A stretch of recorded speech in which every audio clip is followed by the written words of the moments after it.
নমস্কার, আশা করছি সকলে খুবই ভালো আছেন। বং কিচেন বনানীর নতুন একটা রেসিপিতে আপনাদের স্বাগত জানাই।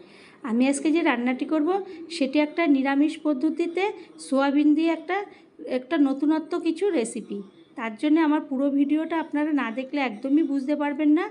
আর এখনও যদি আমার চ্যানেলটি সাবস্ক্রাইব না করেন তো প্লিজ সাবস্ক্রাইব করবেন, লাইক শেয়ার কমেন্ট করবেন, পাশে থাকা বেল বাটনটি টিপবেন, তাহলে যে কোনো রেসিপি আপনাদের কাছে পৌঁছাবে।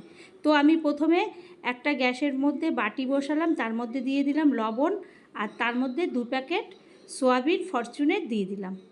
অল্পই থাকে, বেশি একটা থাকে না, সেজন্য ছোট্ট বাটির মধ্যে এটাকে ফুটাতে দিলাম।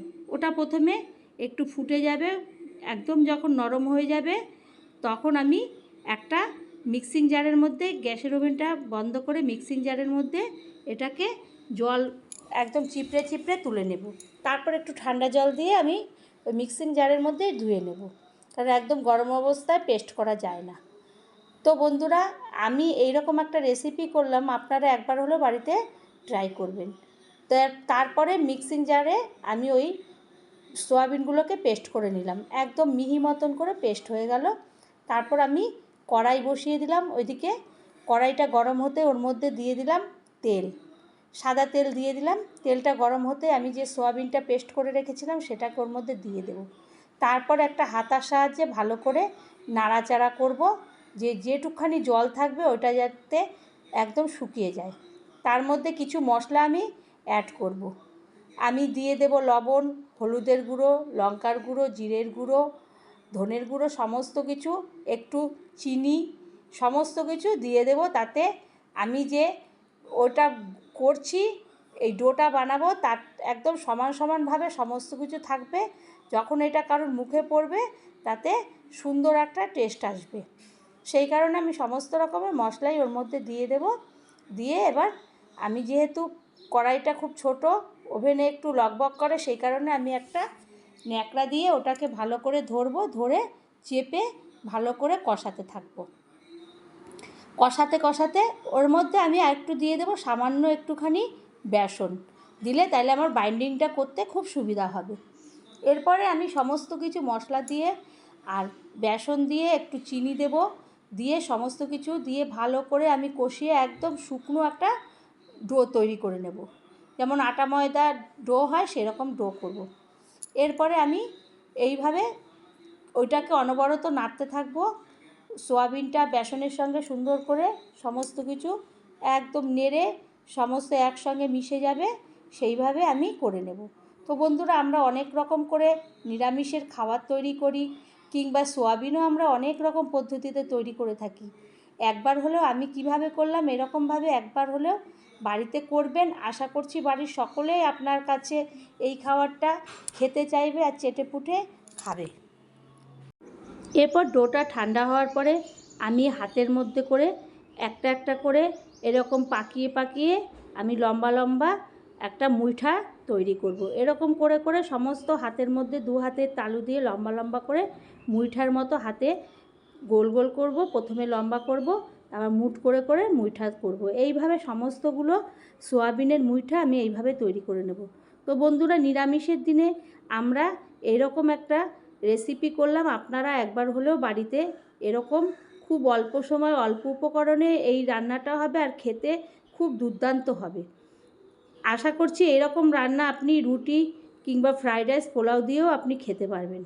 তো তারপরে আমি আবারও গ্যাসে একটা কড়াই বসালাম, কড়াইয়ের মধ্যে এখন বেশি পরিমাণে তেল দিয়ে দিলাম। দিয়ে এবার তেলটা গরম হওয়ার সঙ্গে সঙ্গে আমি মুইঠাগুলোকে ছেড়ে দেব। এবার আমি 4টে 5টে করে এক এক এইভাবে মুইঠাগুলোকে লাল লাল আমি ভেজে নেব।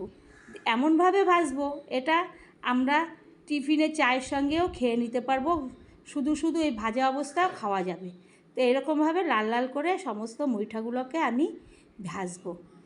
আবারও আমি এইগুলো ভাজা হয়ে গেল, আবারও আমি কড়াইয়ের মধ্যে আবারও 2টো 4টে করে মুইঠা এইভাবে দেব। দিয়ে প্রত্যেকটা এইভাবে আমি এপিট উপিট করে লালচে করে উল্টে পাল্টে ভাজবো।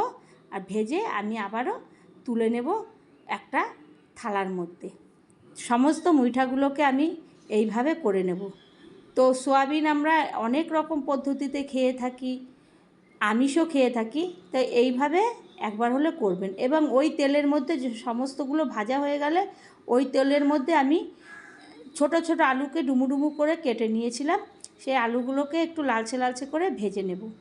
আর আলুগুলো আমার চট করে ভাজার মধ্যে অনেকটা পরিমাণে সিদ্ধ হয়ে যাবে, নরম হয়ে যাবে। আমি এইভাবে ভেজে নিয়ে আবারও একটা বাটির মধ্যে, যেই বাটিতে ছিল সেই বাটির মধ্যে তুলে নেব। তারপরে কড়াইতে আবারও তেল দিয়ে দেব। এবার আমি মেন রান্নাটা করব। তেল দেওয়ার পরে তেলটা গরম হতেই আমি দিয়ে দেব একটা তেজপাতাকে দুভাগ করে, তারপরে দিয়ে দেব জিরা ফোড়ন।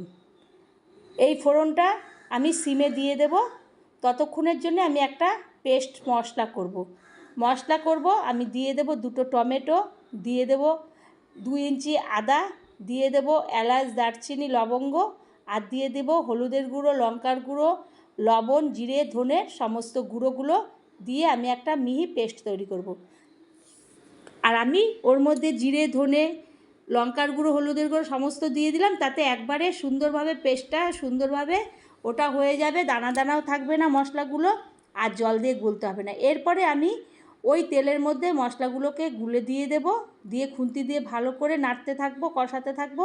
ওটা তেল ছাড়তে যখন শুরু করে দেবে তখন ওর মধ্যে আমি দিয়ে দেব 1 চামচি চিনি, কারণ নিরামিষ খাবারে মিষ্টি মিষ্টি না হলে একদম ভালো লাগে না, একটা খার খার মতন লাগে, সেই কারণে চিনি দিয়ে দেব। তারপরে আমি ওর মধ্যে দিয়ে দেব একটু টক দইটা আমি দিয়ে আবারও খুন্তি দিয়ে ভালো করে নাড়তে থাকবো। যেহেতু মশলাগুলো আমি একবারে পেস্ট করে নিয়েছিলাম টমেটোর সঙ্গে, সেহেতু মশলার কালারটা একটা অন্যরকম এসে গেছে, সুন্দরভাবে অল্পতেই মশলাটা কষে গেছে, তেল ছাড়তে শুরু করেছে, তারপরে দই পড়েছে। তারপরে আমি ওর মধ্যে আলুগুলো দিয়ে আবারও কষাতে থাকবো।